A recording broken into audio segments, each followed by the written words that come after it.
ఫిబ్రవరి 7వ తారీఖు 2025 సంవత్సరం సామెతల గ్రంథంలో నుంచి 16వ అధ్యాయము 3వ వచనాన్ని చదువుకుందాం. ఈరోజు వాగ్దానం ఇదే ప్రియులారా, నీ పనుల భారము యెహోవా మీద నుంచుము, అప్పుడు నీ ఉద్దేశములు సఫలమగును.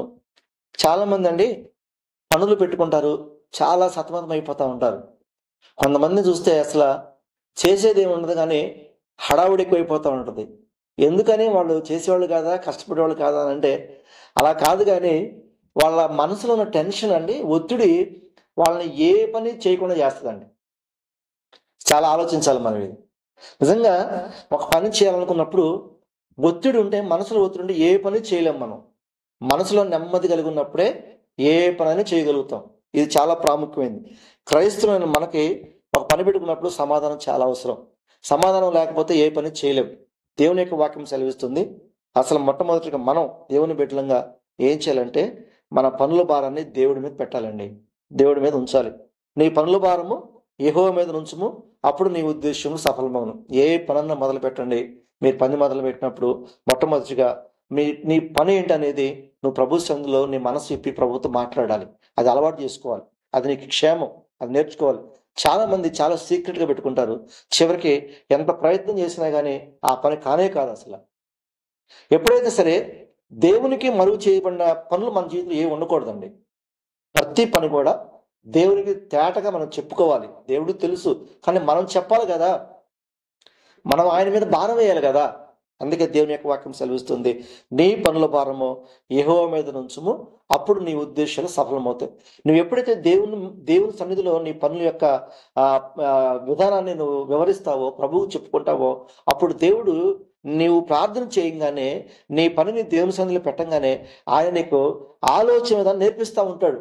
నీకు రోజు రోజుకి ఈ పని ఎలా చేస్తే బాగుంటుంది, ఈ పని ఎలా చేస్తే బాగుంటుంది, దీన్ని ఎలా నెరవేర్చాలి, ఈ ప్రయత్నం ఎలా పూర్తి చేయాలని చెప్పేసి దేవుడు నీతో మాట్లాడుతూ ఉంటాడు. అది నీకు మేలు కలుగుతుంది. యోబు విషయంలో చూసుకుంటే యోబు ఒక మాట అంటాడండి. యోబు గ్రంథము 5వ అధ్యాయం 8వ వచనంలో ఆయన అంటా ఉంటాడు, అయితే నేను దేవుని ఆశ్రయించుదును, దేవునికే నా వ్యాజ్యమును అప్పగించుదును. నేను దేవుని ఆశ్రయిస్తాను, నా దేవునికే నా వ్యాజ్యాన్ని అప్పగిస్తాను అంటున్నాడు. ఎందుకంటే ఆయనే కదా మన పక్షాన ఉండేది. ఏమండి, మనుషులు మన పక్షాన ఉంటారా?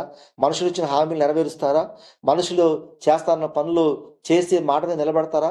లేదు. ఒకసారి రెండుసార్లు నిలబడతారేమో, కానీ ప్రతిసారి నిలబడరు. కానీ దేవుడొక్కడే మనకు సహాయకుడు, దేవుడొక్కడే మనం నడిపించేవాడు, దేవుడొక్కడే మనల్ని బలపరిచాడు. కాబట్టి మనం ఏ పని మొదలుపెట్టినా, ఏ ప్రయత్నం మొదలుపెట్టినా మొట్టమొదటిగా మనం తెలియజేయాల్సింది ఎవరికయ్యానంటే దేవునికి అని చెప్పేసి అని దేవుని యొక్క వాక్యం సెలవిస్తుంది.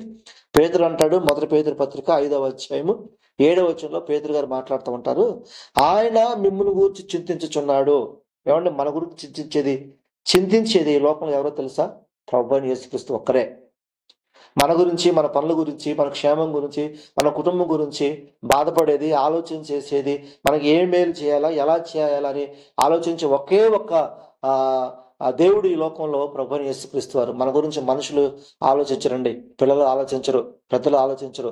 ఆలోచించినా కానీ వారు కొంతకాలం మాత్రమే, కొద్దిసేపు మాత్రమే ఆలోచిస్తారు. కానీ ప్రతి క్షణం మన మేలు కొరకు ఆలోచించేది ప్రభువైన యేసుక్రీస్తే. ఆయన అంటా ఉన్నాడు, పేతురు గారు అంటా ఉంటారు, ఆయన మిమ్మల్ని గూర్చి చింతించుచున్నాడు కనుక మీ చింత యావత్తు ఆయన మీద వేయుడి. హల్లెలూయా. మీ చింత యావత్తు ఆయన మీద వేయుడి. కాబట్టి గుర్తుపెట్టుకోండి, మీరు ఎవరు ఈ వాగ్దానం వెంటనే ఎవరు కూడా దయచేసి ఇంత బరువు ఉంది నేను మోయగలనని ఎప్పుడు కూడా మీరు అనుకోవద్దు. మీరు ప్రభు మీద పెట్టండి. ప్రభు మీద పెట్టడం అంటే ఏంటి? మీ బరువు తెచ్చి ఆయన నెత్తి మీద పెట్టడం కాదండి. మన హృదయంలో ఉన్న భారాన్ని ప్రభువుకి చెప్పి తెలియచేయటమే మనం చేసేటువంటి పని.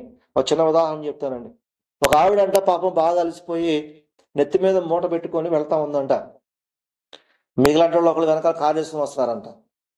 చూసి అయ్యో పాపం ఎవరో ఎండలో చెప్పులు లేకుండా మూట నెత్తిని పెట్టుకొని వెళ్తా ఉంది, ఏం పరిస్థితి ఏమిటా అని చెప్పేసి అని కాస్త ఆలోచన చేసి, సరే అయితే ఏందిలే కారు ఎక్కించుకొని వెళ్దాం అని చెప్పేసి అని కారు ఆపాడంట.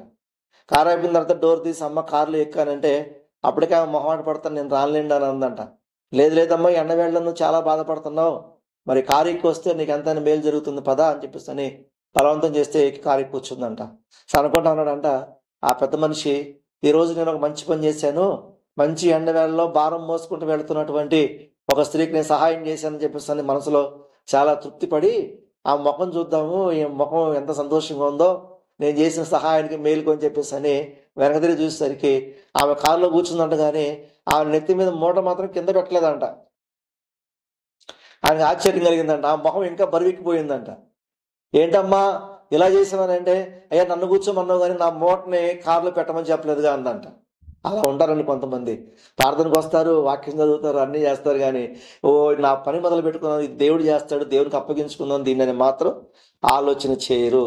ఖచ్చితంగా దేవుని యొక్క వాక్యం సెలవిస్తుంది, దేని గురించి చింతించొద్దు, దేని గురించి చింతించొద్దు, దేని గురించి బాధపడొద్దు, దేని గురించి కూడా నువ్వు ఇబ్బంది పడొద్దు అని చెప్పేసి అనేది దేవుని యొక్క వాక్యం సెలవిస్తుంది. కాబట్టి దేవుని యొక్క వాక్యం సెలవిస్తుంది, గడ్డి పువ్వులను చూడండి, ఆకాశ పక్షులను చూడండి, అవి విత్తవు, అవి కోయవు, అవి ఏది కూడా ఇదిగా ఉండదు. కాబట్టి అయినప్పటికీ చక్కగా వాటిని దేవుడు పోషిస్తూ ఉన్నాడని చెప్పేసి అని దేవుడు చెప్తా ఉన్నాడు. నిజంగా ఈ రోజు చెప్తున్నాను, ఈ మాట నమ్మి నువ్వు నీ పనుల భారం దేవునికి అప్పగించుకోవడం ప్రారంభించినట్లయితే, ఫస్ట్ అలవాటు చేసినట్లయితే, ఖచ్చితంగా నీ భారం అంతా మోయడానికి ఆయన సిద్ధంగా ఉన్నాడు. దేవుడి వాగ్దాన్ని నెరవేర్చును గాక. ఆమేన్.